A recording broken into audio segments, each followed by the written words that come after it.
Hello friends, आज हम आगाज़ किचन में शामी कबाब बनाने जा रहे हैं। इजी रेसिपी है। हम पहले से बना के इसको फ्रिज में रख लेंगे और उसके बाद हमको सहरी में या अफ्तारी में जिस टाइम भी ज़रूरत पड़ेगी बस निकालेंगे या फ्राई करेंगे या पैन फ्राई करेंगे। स्टार्ट करते हैं। ये देखिए, इसमें कुछ इंग्रेडिएंट्स हैं जिसको हम यूज़ करेंगे शामी कबाब बनाने के लिए।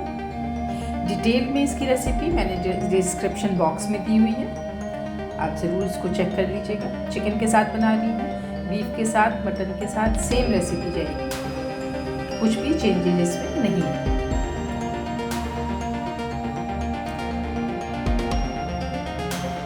चलिए स्टार्ट करेंगे कुकिंग। एक कुकर लेंगे, उसके अंदर मैंने चिकन, बोनलेस चिकन लिया है।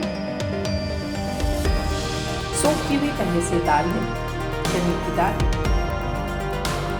सारे गरम मसाले, जिंजर, गार्लिक,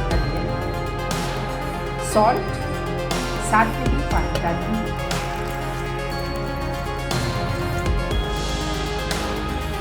कुकर को हम बंद करेंगे और उसको इतनी देर पकाएंगे कि हमारा चिकन और दाल अच्छी तरह से बिल्कुल गल जाए। ये देखिए पक चुका है, पानी बिल्कुल ड्राई हो चुका है। अब हम चेक करेंगे कि दाल बिल्कुल गल चुकी है और चिकन भी बिल्कुल अच्छी तरह से गल गया। ये देखिए, इसको हम ग्राइंड करेंगे और बिल्कुल बारीक हम पेस्ट बना लेंगे। ठंडा हो चुका है, हमने इसका पेस्ट बना लिया है। इसको एक बड़े मिक्सिंग बोल में हम ट्रांसफर करेंगे। ब्रेड क्रम्स 1 कप, चॉप की हुई प्याज, हरी मिर्च, हरा धनिया और पुदीने के पत्ते, सब मिक्स करेंगे अच्छी तरह से।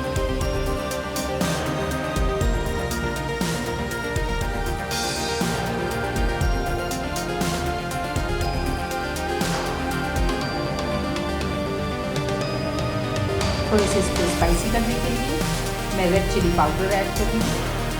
अच्छे से मिक्स करेंगे, शेप देंगे। सारे कबाब को हमने शेप दे दिया।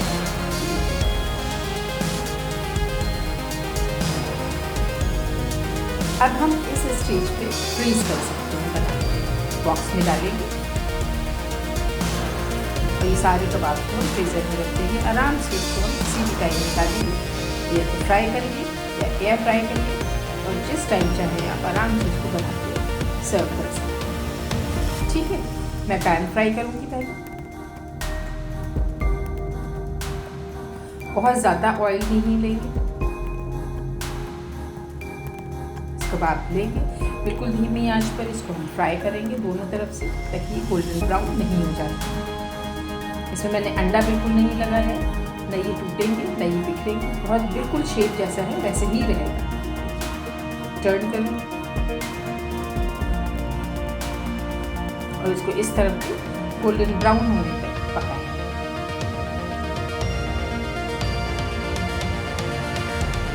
अगर आपको एयर फ्राई करना है तो आप एयर फ्राई डालिए, प्री हीट करिए और इसको 10 से 12 मिनट तक